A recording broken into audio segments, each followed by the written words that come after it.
नमस्कार दोस्तों, मेरा नाम डॉक्टर नगेंद्र यादव है।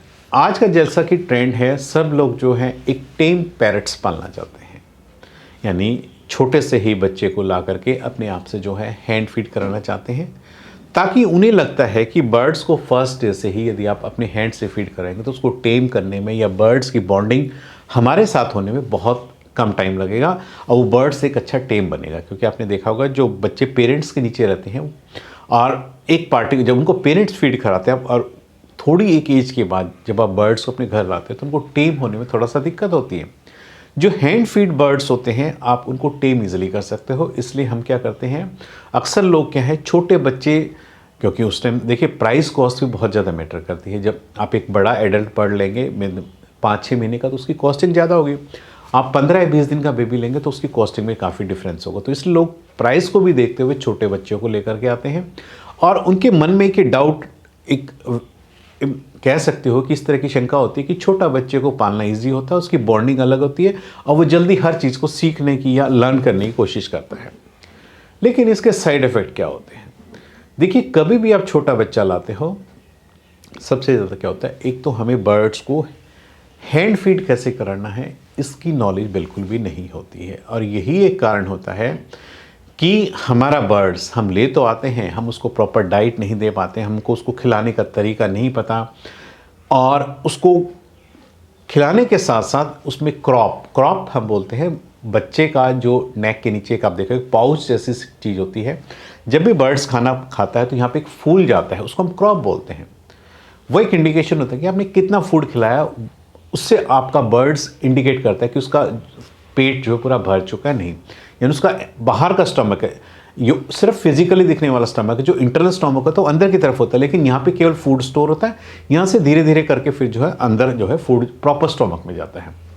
तो क्रॉप के अंदर क्या क्या, क्रॉप बर्निंग मतलब आप देखेंगे कि आपके क्रॉप के अंदर खाना एकदम से रुक गया है। आप बर्ड्स 2-4 दिन खूब खाया, आपने बर्ड्स तो पाल लिया लेकिन आपके पास समय नहीं है, आप इतनी जल्दी में होते हो, आप ना तो कभी बर्ड्स को जब हैंड फीड कराते हो, ना तो कभी उस बर्ड्स को ये टेम्परेचर मेंटेन करते हो कि जिस पानी में आप उसका हैंड फीड घोल रहे हो उसका टेम्परेचर कितना है। या कई बार गलती से आप क्या करते हो कि आपने उसको मिक्स करके आपने उसको ओवन के अंदर रखा या माइक्रोवेव के अंदर रखा, माइक्रोवेव से सीधा निकाल करके अपने बर्ड्स को फीड कर दिया, क्योंकि आपके पास जल्दी, आपके पास समय की कमी, आपने फटाफट खिलाया और खिला करके आप अपने ऑफिस चले गए। अब आती है उस बर्ड्स को क्या प्रॉब्लम होती है। आप देखेंगे कि यदि हम क्रॉप बर्न हम इसको बोलते हैं, यदि आपने बर्ड्स को गलती से कोई गर्म खाना खिला दिया है तो बर्ड्स के क्रॉप के ऊपर आपको हल्के हल्के रेड कलर के चकत्ते से आपको नजर आने शुरू हो जाएंगे, यानी खाना गर्म था। तो ये होता है क्रॉप बर्न, यानी कोई गर्म चीज एक टेम्परेचर से ज़्यादा अपने बर्ड्स को इनटेक कर दी है, उससे बर्ड्स का जो अंदर की जो स्किन की जो लाइनिंग होती है क्रॉप की वो पूरी जल जाती है, बर्न हो जाती है, इसको क्रॉप बर्न बोलते हैं और आपका बर्ड्स धीरे धीरे खाना छोड़ देगा। कई बार क्या होता है कि इसमें बर्ड्स खाना भी रोक लेता है। अब इसमें क्या है, यदि बहुत ज़्यादा जल गया है तो कई बार क्या होता है, फर्स्ट डिग्री में तो क्या होगा, यदि हल्का सा गर्म होगा तो आपको रेड कलर के चकत्ते आएंगे। उसमें यदि आपने प्रिकॉशनरी आप उसको टाइम से डायग्नोस कर लिया है, डॉक्टर के पास ले गए हैं, उसका treatment anti microbial drugs they करके और उसको अच्छा फीड सप्लीमेंट दे करके आप अपने बर्ड्स को टाइम पे आप बचा सकते हैं। लेकिन यदि सेकंड और थर्ड डिग्री बर्न है, यानी अपनी बहुत ज़्यादा उबलता हुआ फूड आपने उसको दे दिया है, तो उसमें देखेंगे कि फूड खिलाते ही आपके जो क्रॉप है, क्रॉप के ऊपर छाले आपको नज़र आएंगे। तो छाले जैसे ही आएंगे आप देखेंगे कि वो सीवियर फॉर्म हो जाती है, वो छाला थोड़े दिन में वहाँ से फट जाता है और जो भी बर्ड्स आपका खाएगा उसकी इतनी बुरी कंडीशन रहती है कि सीधा ऊपर से उसने खाया और नीचे से निकलना शुरू होता है। तो ऐसी कंडीशंस में बर्ड्स का बचना मुश्किल हो जाता है। इसलिए आपको नॉलेज होनी चाहिए, आपको खिलाने का तरीका सबसे पहले आपको सीखना चाहिए कि बर्ड्स को हैंड फीड कैसे कराना है, किस मिनिमम टेम्परेचर पे आप उसको थर्मोमीटर से चेक करके ही उतना ही टेम्परेचर दीजिए जितना कि बर्ड्स उसको इनटेक कर लेता है। ऐसी कंडीशंस में कई बार क्या होता है, हमें सर्जरी भी करनी पड़ जाती है। जब छाला बन गया, यहाँ पे छाला फूट गया है, एक होल बन गया है, उसको हम जो है माइनर सर्जरी के द्वारा क्योर करके, ट्रीट करके, बर्ड्स को लिक्विड डाइट में रख करके, पतला पतला खाना दे करके, उसकी जो आप कह सकते हो क्रॉप बिल्कुल पतला पतला फूड दीजिए और उसकी कंसिस्टेंसी बिल्कुल लिक्विड में करके और उसके जो इंटरवल्स है बहुत हर घंटे में फ्रीक्वेंटली रखिए, थोड़ा थोड़ा फूड दीजिए और पतला पतला फूड दीजिए ताकि बर्ड्स थोड़ा थोड़ा उसको पचा सके।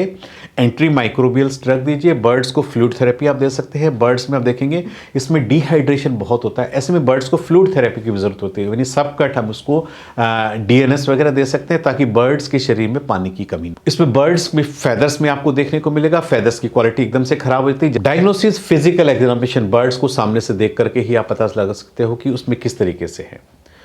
फिजिकल एग्जामिनेशन, उसकी कंडीशन देख करके ही आप बर्ड्स का इसका ट्रीटमेंट क्या करना है। यदि आपके बर्ड्स में फूड रुकना शुरू हो गया है तो आप कैसे उसको क्योर करेंगे। सबसे पहले तो जो क्रॉप में फूड रुका है, पहला तरीका आपको क्रॉप को क्लीन करना आना चाहिए। यह है नहीं कि जो फूड पहले से भरा हुआ आप उसी में और फूड भरे जा रहे हो तो वो फूड डाइजेस्ट नहीं होगा। जब तक आपका जो फूड सड़ चुका है या डाइजेस्ट नहीं हुआ उसको अंदर से क्लीन नहीं करेंगे, जो भी आप नई चीज़ देंगे वो डाइजेस्ट नहीं होगी। आप उसमें क्या कर सकते हो, बर्ड्स को खूब सारा एक्सेस में पानी पिला करके बर्ड्स को उल्टा करके उसको क्रॉप को क्लीन करने की कोशिश कीजिए। अब ये बहुत ईजी है, थोड़ा सा प्रैक्टिस की ज़रूरत होती है। यदि आप करेंगे तो आपको क्लीन आ सकता है। नहीं आता है, नियर बाय किसी भी वेटनरी डॉक्टर के पास जाकर के आप इजीली सीख सकते हैं या डॉक्टर के क्लिनिक पे जाकर के अपने क्रॉप को क्लीन करवा सकते हैं। जब आपका क्रॉप क्लीन हो गया है, अब उसके बाद आप प्रॉपर तरीका डॉक्टर से सीखिए अब आगे कैसे आपने उसको फॉलोअप करना है कि नेक्स्ट टाइम जो आप फीड खिलाएंगे वो आपका बर्ड्स जो है, बेबी बर्ड्स, उसको डाइजेस्ट कर सके। बर्ड्स को उस टाइम डिहाइड्रेशन हो चुका, बर्ड्स को सबका ड्रिप आप लगवाना शुरू कर दीजिए। डिहाइड्रेशन एक्सेस में हो जाता है। एंटी माइक्रोबियल्स ड्रग्स अब बर्ड्स को आप पीने के पानी में दे सकते हैं या इंजेक्टेबल फॉर्म में आप दे सकते हैं ताकि बर्ड्स अंदर से धीरे धीरे रिकवर करना शुरू करें। बर्ड्स को फीडिंग की फ्रीक्वेंसी ज़्यादा रखिए। जहां हम कहते हैं कि दिन में 3 फीडिंग होनी चाहिए, अब हमने करना क्या है, यदि आपके बर्ड्स में क्रॉप रुकना शुरू हो गया, खाना रुकना शुरू हो गया, तो एक तो उसकी जो कंसिस्टेंसी है फ्लूइड की बिल्कुल पतली कर दीजिए। उसमें पानी ज़्यादा, फूड कम। हर घंटे में 2-2, 3-3 ml से ज़्यादा दीजिए मत। 1 घंटे में हर 3 ml, बिल्कुल जब तक वो डाइजेस्ट हो जाए फिर नेक्स्ट टाइम दीजिए। फ्रीक्वेंसी बढ़ा दीजिए, फूड की कंसिस्टेंसी पतली कर दीजिए और धीरे धीरे एंटी माइक्रोबियल ड्रग्स और फ्लूइड थेरेपी जब चलेगी तो आप देखेंगे कि धीरे धीरे आपके जो बर्ड्स में है दवाइयों की मदद से आपके जो क्रॉप में जो खाना रुक गया था वो प्रॉब्लम आपकी धीरे धीरे सॉर्ट आउट होनी शुरू हो जाए। फर्स्ट स्टेज क्या होती है क्रॉप बर्न की, सिर्फ खाना रुक गया, आपको लाल लाल चक्करते देखेंगे, आप सोचेंगे कि जैसे किसी मच्छर ने काट लिया, लेकिन वो एक इंडिकेशन होता है कि आपके बर्ड्स में क्रॉप में खाना रुकना शुरू हो गया है। यदि आपने तब भी ध्यान नहीं दिया और वही गलती आप दोहराते रहे तो आप सेकंड और थर्ड स्टेज में देखेंगे कि जहाँ पर लाल चक्करता था वो एक छाले का रूप ले लेता है। अब वो धीरे धीरे उसमें पानी भर के फट जाता है। अब वहाँ पर एक होल हो जाता है, उस होल में से जो बर्ड्स खा रहे हो बर्ड्स के शरीर में जाकर के सीधा लिक्विड फॉर्म में फूड सारा बाहर आना शुरू हो जाता है। और वो एक ऐसी कंडीशन होती है जिसमें वहाँ से, क्योंकि होल ओपन है, वहाँ से सेकेंडरी बैक्टीरियल इन्फेक्शन भी बर्ड्स के क्रॉप के थ्रू अंदर एंटर हो सकता है और आपका बर्ड्स की डेथ हो सकती है। तो ऐसी कंडीशन में इमीडिएटली हम इसको कह सकते हैं इमरजेंसी सर्विसेज में इसमें तुरंत आपको डॉक्टर के पास जाकर उसको पूरा सूचर करवाना चाहिए ताकि वहाँ से कोई इन्फेक्शन अंदर एंटर ना करे। जितनी जल्दी आप इसको क्योर करेंगे, उस होल को बंद करेंगे, डॉक्टर की सहायता से आप करवाएंगे, उतना ही आप अपने बर्ड्स को सेव कर सकते हैं। ऐसे में थोड़े दिन आप बर्ड्स को फ्लूइड थेरेपी पे चल लीजिए, फिर धीरे धीरे सेम वही लिक्विड की पतली पतली कंसिस्टेंसी उसको दीजिए, साथ में एंटी माइक्रोबियल्स आप उसको ड्रग्स इंजेक्टेबल फॉर्म में चलने दीजिए। अब बर्ड्स को धीरे धीरे आप उसको दवाइयों के द्वारा, फूड के द्वारा उसकी केयर करके उसको एक अच्छा हेल्दी एनवायरनमेंट प्रोवाइड करके आप अपने बर्ड्स को बचा सकते हैं। सप्लीमेंट्स का इसमें बहुत बड़ा रोल होता है, क्योंकि सप्लीमेंट्स जब आप धीरे धीरे देंगे तो बर्ड्स के अंदर जो है अंदर से लड़ने की ताकत आएगी। सर्जिकल तो आपको कराना है, सर्जरी आपको करानी पड़ेगी, उसके बगैर आपका जो फिस्चुला है, जो बर्ड्स में होल बन गया क्रॉप में, आप उसको ठीक नहीं कर सकते। आज मैंने इस वीडियो के माध्यम से आपको बताया क्रॉप बर्निंग क्या होती है, क्रॉप पे जब खाना रुक जाता है तो किस तरह की इंडिकेशन होती है और ये क्यों होता है। उम्मीद करता हूँ कि आपको मेरा वीडियो पसंद आया होगा। यदि आपको मेरा वीडियो पसंद आया तो प्लीज़ मेरे चैनल को सब्सक्राइब कीजिए। धन्यवाद।